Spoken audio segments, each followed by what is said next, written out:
My name is Matthew Holman, Head of Growth at QPilot, and I'm going to walk you through the techniques that we use with our customers on how to launch and scale their subscription programs. First, a little bit of background about me. I'm both a marketer and a technologist, and as the Chief Marketing Strategist at QPilot, I not only work on our own content and acquisition strategies, but I also help advise our customers on what they should be doing with their programs. So basically what I'm saying, I've seen a lot of different subscription businesses. We have a lot of data on what works and what doesn't, and that's formed a lot of what I'm going to talk about today. QPilot, if you're interested, is a subscription software program for e-commerce companies, and it's really great when you need subscriptions that can change. Okay. First off, we're going to dive into some of the basics around subscriptions. So if you know some of this stuff already, feel free to skip ahead to where I get a little bit more advanced. First off, subscriptions. What's the big deal? Recurring revenue means predictability. This is a great thing, right? Because it gives you predictability within your business and allows you to plan better on how you're going to use your resources. It also gives you a stronger level of engagement with customers. Since you know that they're already planning on buying from you again, you can engage with them in a different way. It also creates a dependable sales channel. So if you're worrying about acquisition and things are going up or down, or say how Facebook ads are doing, having repeat customers means that you have a more dependable sales opportunities. And then one of the biggest things too is to think about is acquisition for retention costs. In e-commerce, acquisition costs are often very, very high, and you're always working on trying to increase your average order value as well as the lifetime value of any customer. And subscriptions allows you to create that repeatable process that you can rely on over time to make customers more valuable and to offset expensive acquisition costs. All right, getting into what makes subscriptions hard. You'd think it might be pretty easy just to have that little widget there to have subscribe and save on your website, but it gets a little bit more complicated. So there's different development and implementation costs involved depending on what type of experience you're trying to build and how that works on your back office operations. And there are inherent limitations depending on the platform you're using. For example, WordPress and WooCommerce are open source, so there's a lot of customization available, but a lot of customization available means it's kind of sometimes harder to get started or get something out of the box. As opposed to Shopify, it's really easy to launch a business there and to launch and test with different apps. But that also means that there's not the same level of flexibility or customization that you might need as your business scales. The other problem is a lack of true data. So when we're thinking about how we're going to approach our subscription program, it's not necessarily something that's already built in understanding what customers want and what they need. And we're going to get a lot more into that. You're going to hear me say data over and over again. Okay, so let's talk about the keys to an effective program. The first thing is to not get lost. Don't get distracted by this pie in the sky idea of what your subscription program want to be. Yes, there are programs like Chewy and Dollar Shave Club out there that are doing phenomenally well, but they've gone through their own iterative process from where they've started and where they've gotten to. So thinking about a very, very complex offering like a Dollar Shave Club, you're going to lose out on a lot of things by trying to build to that. So we want to start thinking about what we can do around an MVP or a minimum viable product. So thinking about what's the core aspect of our business, right? If we're offering pet food, we want people to be able to get pet food on a repeat basis. That is a very simple idea. So being able to make that happen would be your MVP. Thinking about ways that you can improve that and iterate with that over time would be something you're going to develop after you've launched. So there's a couple different types of programs. There's a discount program, which is like, say, you're going to give someone a discount to subscribe and save to your product. Or there's loyalty programs where people are going to be part of a club or part of a membership and get access to different benefits because they're a member. And then the other thing you need to keep in mind, regardless of how we're viewing what an MVP is going to look like for you, is thinking about how are we going to gather information. So again, coming back to data, how are we going to find out why people are buying, why people are canceling? Those are really, really common questions because if we don't get answers to that kind of data, we're not going to be able to make good choices around how we're going to iterate and improve and develop our subscription program. So getting to what makes a good MVP, we want to make sure we cover the basics. Are you going to be offering discounts? Is that going to be a discount that's right there in the cart, or is it going to be a recurring discount on every shipment over time? Thinking about frequency, what type of frequency options are you going to make available? Is it something that's just once a month, a product that somebody might want every week or every 3 weeks, every 6 weeks, as well as notifications, making sure that people know that they have a subscription order coming, as well as notifying them on how they can make changes, what they can control or what they can't control. Or customer portal. Are you going to make it possible for a customer to log into your site and be able to manage their subscription order? And finally, we're going to get into reporting, right? Like how are we going to see the data of what we're going? New subscribers, what products people are buying, whether they're churning or not. And then also that gather information step. How are we going to be managing surveys, finding out reasons why people subscribe in the first place, why people are canceling, what more they want from the program. All right, so getting into discounts. Thinking about a discount is what somebody's going to get at checkout for subscribe and saving today, or what somebody is going to get on a recurring basis. So for example, I might want to do something on a website where it's subscribe and save right now 10% and 5% on all future orders. Thinking about discounts in a business sense, try to imagine them as an exchange of value. So while subscriptions from the business standpoint seem really obvious, you're trying to build like this repeat revenue and predictability, you should be willing to discount that in exchange for that predictability, because the customer is doing the same thing. They're thinking, all right, well, if I'm going to subscribe to something I'm going to get on a repeat basis, subscriptions are not always thought of as the most friendly light. I am willing to do that in exchange for the discount so that I don't have to think about buying it again. So that's an exchange you're making with the customer. And whenever we're talking about discounts, please always keep in mind your own margins, your own business economics. What can you afford to give away as part of an acquisition or as part of a profitability cycle that you're going through on every repeat offering? I always recommend to anyone managing a subscription offering, if you're having that one-time option available and you're offering that subscribe and save or auto ship option, you should be thinking about going with a base discount of 5 or 10%. Over time, you can always experiment with deeper discounts to see if that spurs more conversions and how that plays into some of your churn metrics, but you don't want to give away the farm right away. It's just a basic practice. We're going to get into some of the other ways you can try to emphasize the benefits of subscription so that it's not always just related to a discount. Okay, thinking about loyalty programs. So exclusivity is really, really important when we're thinking about a loyalty. Otherwise, why would I join, right? So we want to make sure we're highlighting program benefits. Is there anything I get premium access to? Is there content? Is it access to the founder or another consultant or somebody within the business, right? Like if I'm buying pet food, maybe I'm getting exclusive access to really cute dog videos, or I'm getting access to dog trainers or nutritionists that I wouldn't get otherwise. So another really big important thing to think about when we're talking about membership programs in relation to subscriptions is letting customers know that you will never run out of product for them. You're not going to sell out on the website if you have subscriptions or if you have somebody that's got a member of your loyalty program. Another good option to include is giving access to free shipping. And as I mentioned, special content. Another way to think about this is a lot of businesses are also doing a similar model through like a wholesale program, meaning when you sign up for this program and you log in, you now have a user role on that site, which means that you're going to see different pricing on different products. So you might say something like a good membership program might be you get 5% site-wide, you get 10% on subscriptions, you get free shipping, and we'll never run out of product for you.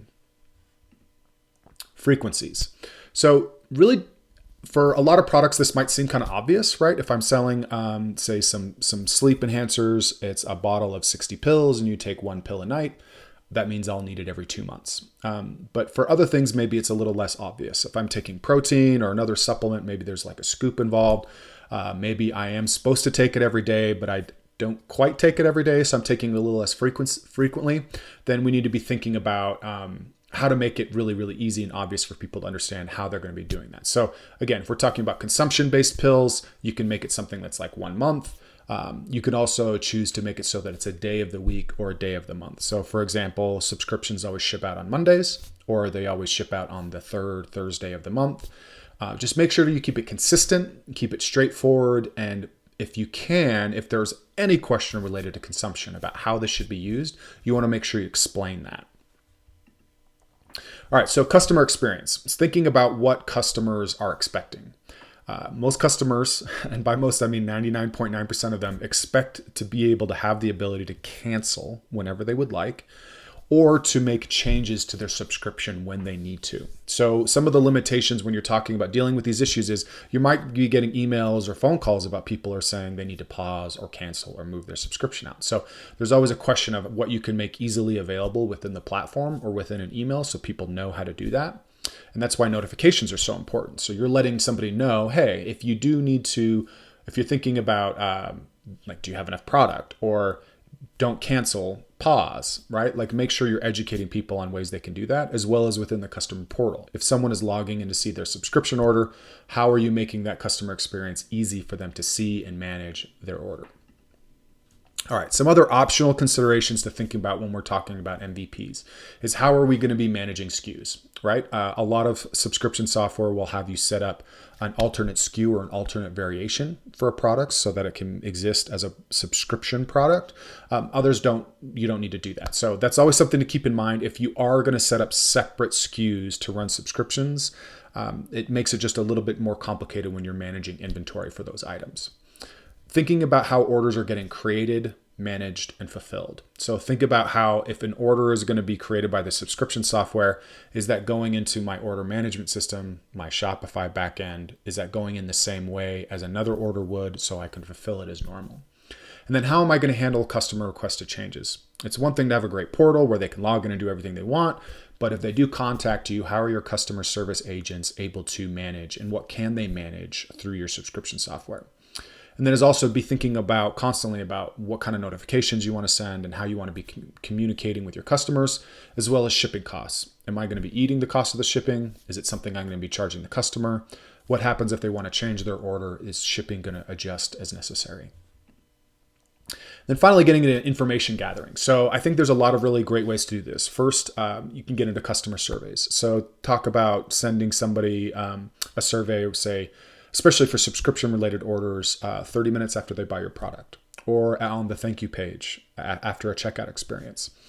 Pay attention to customer complaints. Your customer service agents, you're going to be getting emails, you're going to be getting phone calls related to these. What are they liking or not liking? Engage with those customers and do everything you can to get the information you want. Get to the bottom of what their problem or good thing is that they're talking to you about, so you have that information readily available. Reasons for churn. So again, a way you can get some of this information is through people that are emailing you asking to cancel. But the other thing would be offering like a pop-up when people are trying to pause or cancel their order. So you can get some information on what's working or what's not working for them, as well as looking internally, reporting issues on reasons for order failure. One of the most common reasons why subscriptions fail or churn is related to a payment that needs to be updated, right? Somebody's credit card has expired. They don't know that. The subscription order's failed. Are you letting them know they need to update their payment? Do you know that they need to update their payment? And are you reaching out then to make sure that they do that? So let's talk a little bit more about churn so we can understand how we can better approach this problem. So first, let's just get it out there. Customers are going to cancel. Not everybody is going to keep ordering your product for forever. So let's be realistic about that, but understand that there are reasons why people are going to cancel.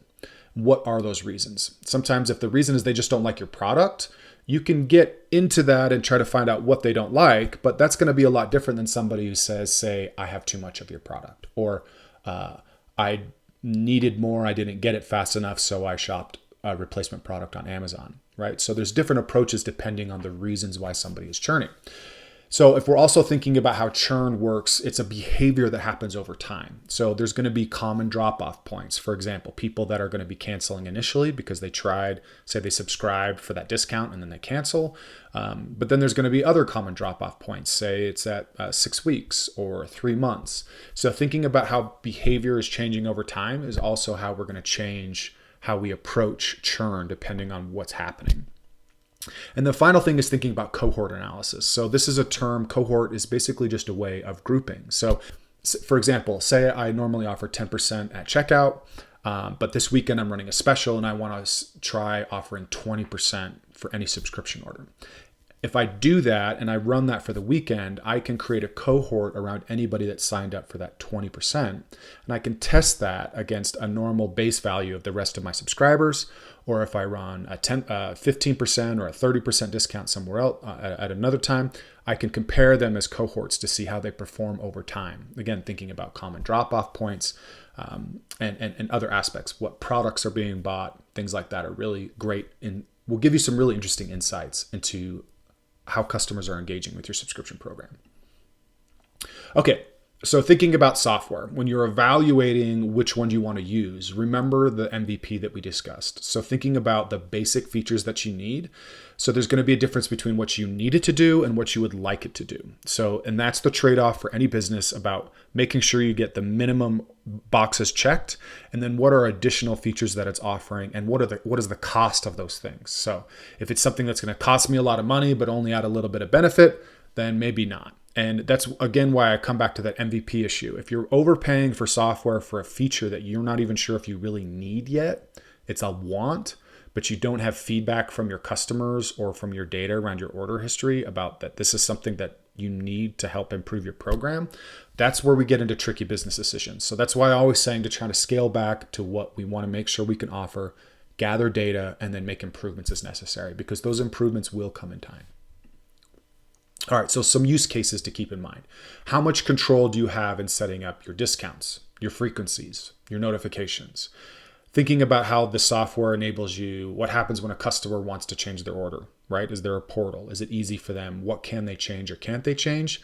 But then also if the brand, you, the merchant, needs to change that order, or a customer service agent, what can you change? What can you manage? How easy it is to do that or not? And then there's operational considerations. Again, I mentioned about how that you get reporting information on that, how orders are manifested inside the order management system, fulfillment's happening. And then also for shipping costs, is this a software that lets you play with shipping, different shipping rules, being able to incentivize people to spend more on a subscription order and then get free shipping, things like that. Okay, so that's a lot of the basics, thinking about MVP, about how we can approach with some foundational principles on how to set our subscription program up for success. Now, let's talk about scale. So if you're thinking about, I'm already been running subscriptions, Matt, I've already got some of this data, we've been running some of these things, that all sounds great. What do we do to make things go boom?